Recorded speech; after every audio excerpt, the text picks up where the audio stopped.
this living more awake, way more awake, being consciously, purposefully aware of the spiritual aspects of things, the other, the rest of what is around us and in us, and the connectedness and the communication that is going on, the life energy love that's part of that communication. It's constant. I think one of the biggest lessons that I had about this was when I met the little alien and his friends that were in the backyard where I was staying. I was staying in the Egyptian teacher's house while she was gone. I was house sitting and cat sitting. And they were in the backyard with some equipment. And I've told this story before. I'll just tune into some of the important pieces. They it had some kind of a cloaking thing going on where I wasn't supposed to be able to see them. But I had been doing these Egyptian ceremonies and was practicing them. And the cat kept telling me there's something there in the yard and it was really, really cool. And don't you really think that's really nice? Can you see it? Can you see it? And I couldn't, but I started to go back into the ceremony, the steps. And it's changing your conscious awareness levels, your states of consciousness, one after the other, and enlarging one after the other. And I got to this one place, and they appeared. I could see them and their equipment. And I got very excited. They're very similar to us, but there's definitely some differences. They weren't quite as tall as me. They weren't teeny. They were, somewhere about that tall. If you dressed them right, you could walk them down the street. No one would ever guess that they were aliens. No one would ever guess. But after a while, after I begged them quite a bit, I don't know if that helped, but I was begging them for a long time while they were working. Please come talk to me, say something. Can you hear me? They just ignored me while they were working. They completely ignored me. So finally, one of them, who seemed like the guy in charge, or lady, I couldn't tell between the sexes, but he seemed kind of guyish. But he came up and he started communicating with me. And he was not using a voice, and he was not using words. Their favorite form of communication was telepathic, and it involved having this purposeful conscious awareness of all this life, this aliveness all around us. And the interaction, the communication and interaction in these spiritual levels. We would describe that as telepathic, but this connectedness, this communication that's going on between everything is on those energetic spiritual levels, telepathic. And he started to communicate. He invited me into his mind. And it was like the visual picture, which I think is somewhat symbolic, that my own mind created in order to be able to make more sense of the experience, because it was very different and very new, nothing I had ever dreamt of in my whole life, even though I'd seen many alien movies and read, sci-fi books and all that stuff. Never had anything described like this. It was like a huge cave, but with a lot of light, lots and lots and lots of light. And that was the presence of his mind. That's the place that he would communicate with people on uh, a more casual level. There was, I could sense other aspects, other areas of the cave, or things that were like a whole other tunnel or cavern going off that had other kinds of activities and connections, like maybe with his mate at home, that kind of, a deeper, more thorough, intimate interaction. And that was private. It was like, certainly wasn't a sign hanging there, but a definite feeling, not rude or anything, but this is private. And this big area out here, this is where we share things. This is what is allowed, acceptable, agreeable to all parties. No right or wrong, no better than or less than, or no sense of excluding. It's just there were areas that were private. He wasn't going to talk to me about those things. But what he did talk to me about was huge. And his friends who were standing a few feet away, his coworkers, were also on the edge of that cavern. They were keeping their distance because this was a more one-to-one conversation, but they were not excluded, and they were not going to be part of the interaction. They aren't going to contribute to the conversation the way we would think of that. But they were there on the edge, watching and listening. They were all amazed that I could perceive them, and that I could perceive that telepathic conversation going on. And it was real fascinating for them. This was really kind of a new experience for all of us. And in this incredible space, I could feel and share so much with him. The interaction was like this. And in our culture, our modern culture, we interact, we're way out here. We're not connecting. We're way out here. We're making a purposeful space, a separation between two parties. We know that this is possible somehow, and that's part of the starvation, that we've learned how to exclude this fullness of interaction. There was so much emotion from him there, and the others, and myself, and it was shared. It was mixing. The thoughts, the ideas were all there and shared, and mixing. Being able to feel him as a being, as an entity, a person, his whole personality, it was all there in the cave. And he had a huge cavern off to the end that I could see into.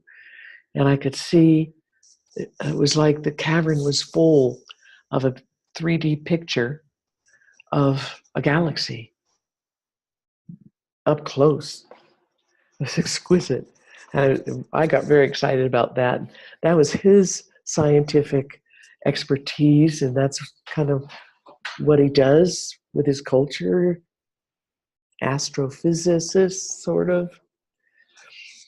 And that was one of his big loves. It's what he studied. But it wasn't just collecting data on machines. There was so much feeling in the image of the galaxy that was in that another cavernous room back there.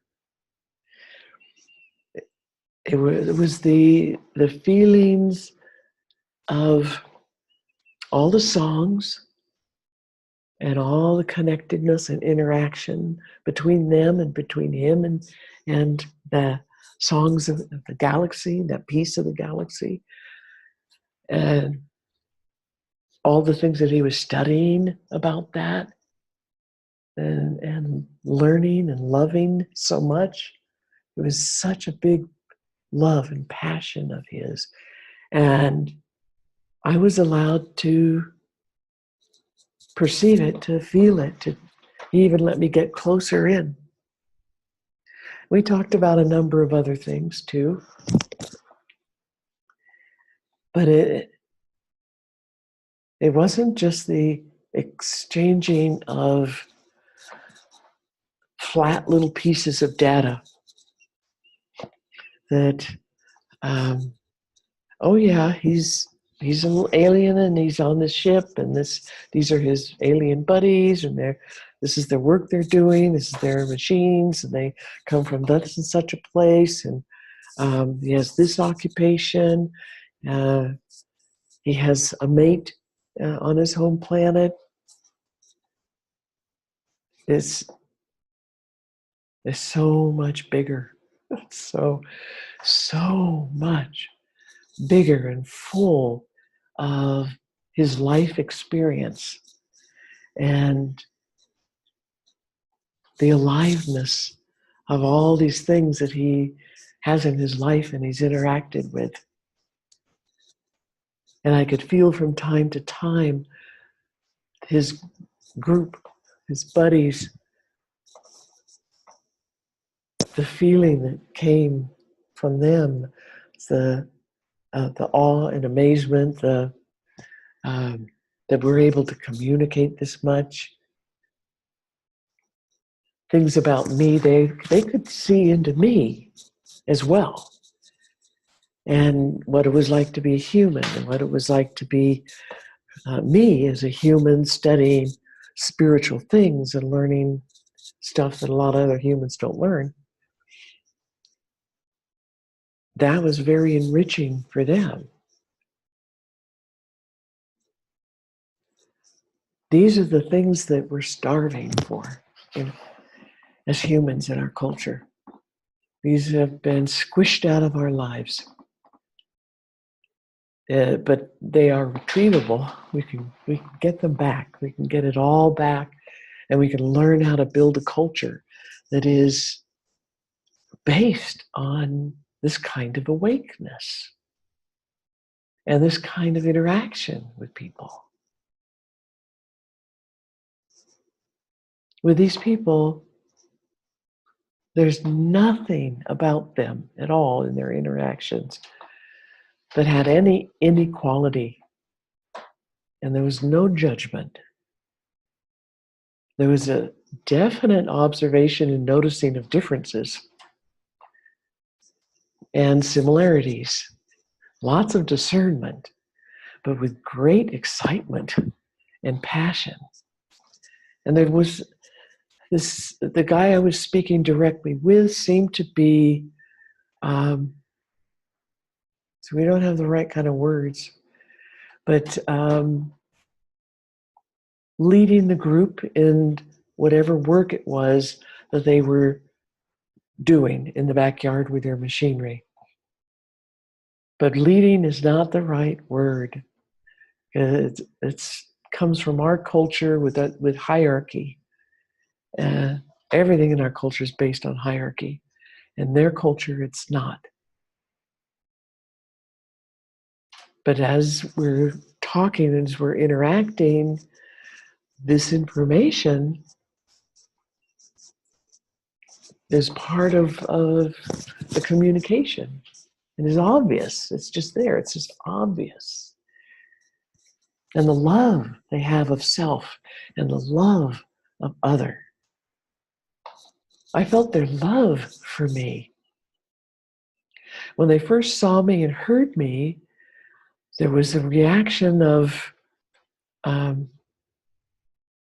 oh no, it's a human. Not with a bad feeling about it.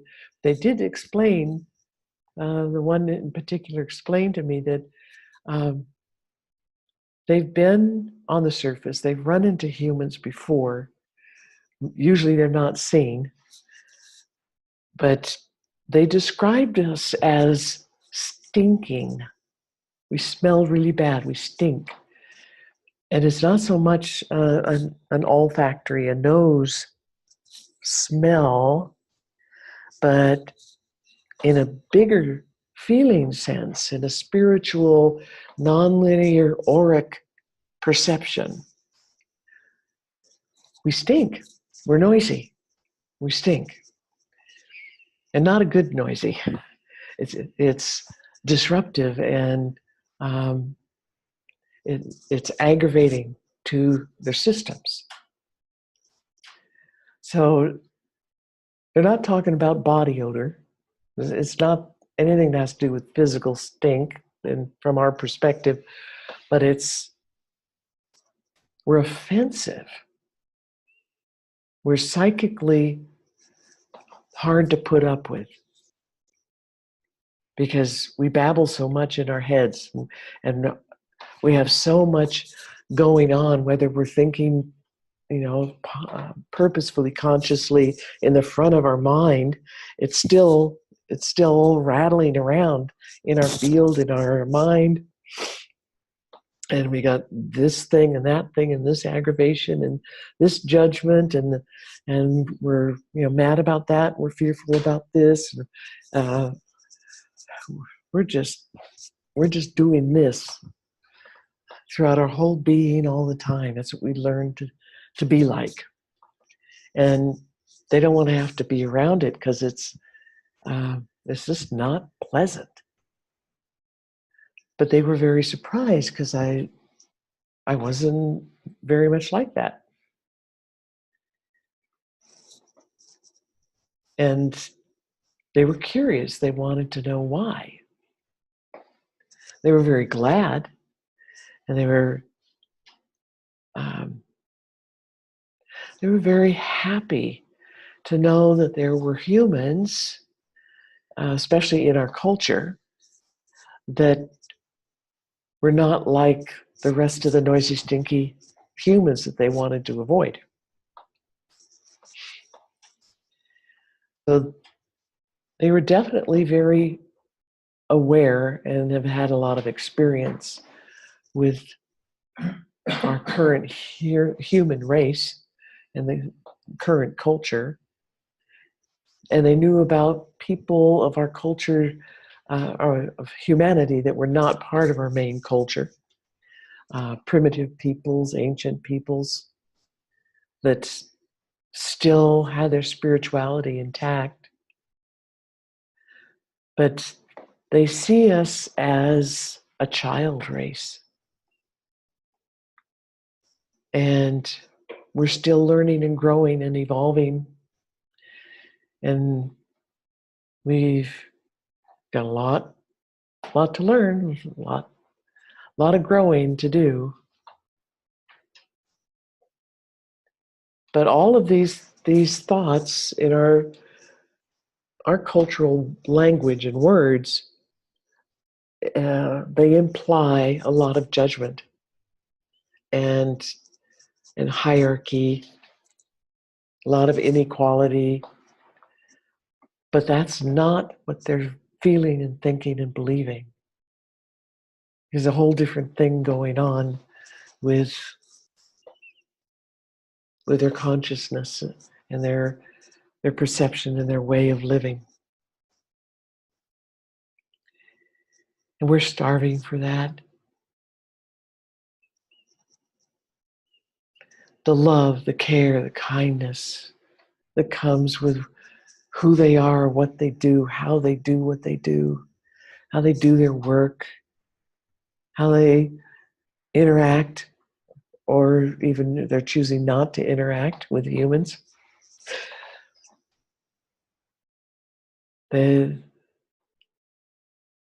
There isn't a dislike or a disapproval or hatred or judgments. It just doesn't exist in them. My teachers, the Hedikas from Peru, they were like that.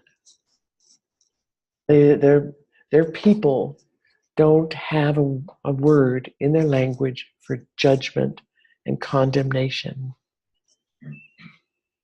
And that, you just got to wonder about that. Think about it. Feel into it. What would that really be like?